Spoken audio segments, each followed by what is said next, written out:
Hi, this is Jackie from ESLspeaking.org. Here are my top 5 tips for teaching ESL or EFL to big classes. So by big classes, I mean probably more than around 20 students.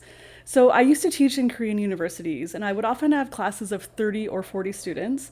I know this is often the case in like China and Taiwan, maybe Japan as well. It can be a little bit tough to manage if you're the only teacher in that situation. However, it is possible by designing your class well. Here are my tips. So the first tip I have is to treat students in kind of groups. Put them into groups of 3 or 4 and treat them as kind of a unit. So, I mean, if I have a class of like, say, 5 or 6 people, everyone is an individual. I would call them by name. I would like interact individually with them. However, in a class that big, if you start calling individually on 40 people, it's like way too teacher centered and not enough student talking time and all that. So I put students into teams or groups and then just kind of have that as the basic unit in my class. The next tip is to do some task-based learning projects. I'll put a link up there for you for some ideas. And yeah, this is just a really nice way for students to get additional practice kind of in their groups or small teams. And the teacher can kind of act more of as like a guide rather than an all-knowing guru. It's very student-centered and it's, yeah, just kind of a nice way because each group of say like 4 students can do a little quick presentation at the end of their task. And you're only listening to say like 10 presentations or 8 presentations instead of like 30 or 40 presentations. So it's a nice way just to save some class time and get all students involved without making it too cumbersome or annoying like it would be with 40 students trying to get individual interaction for each one of them. The next thing is homework. So if you're teaching that many students, I would just really caution you to think very carefully about what kind of homework you assign.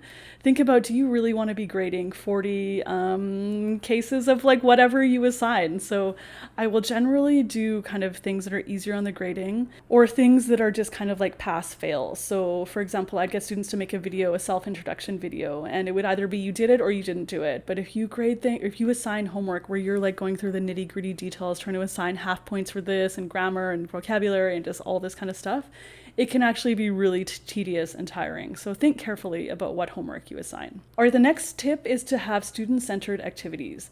So whenever possible, I like to put students, have them working in pairs, in small groups.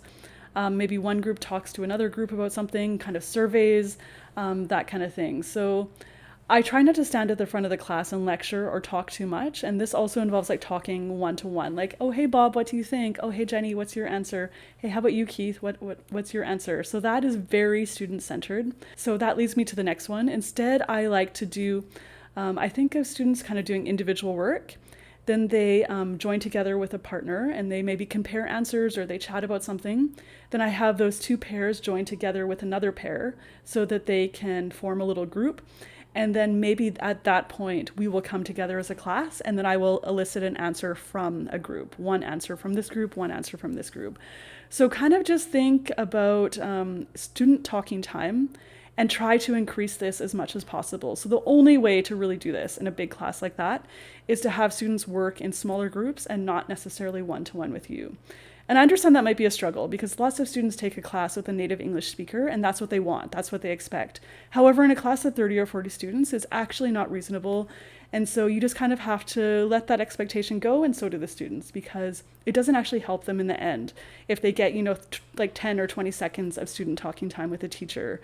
As opposed to, like 15 or 20 minutes talking with a partner. The 15 or 20 minutes is actually much better for our students than say that 15 or 20 seconds with a teacher in such a big class. Okay, so those are my top 5 tips for teaching really big classes. Please be sure to check out my book, ESL, EFL, Teaching Practice and Methodologies. You can find it on Amazon. I'll put the link up there, and please hit like and subscribe, and catch you next time. Bye, everybody.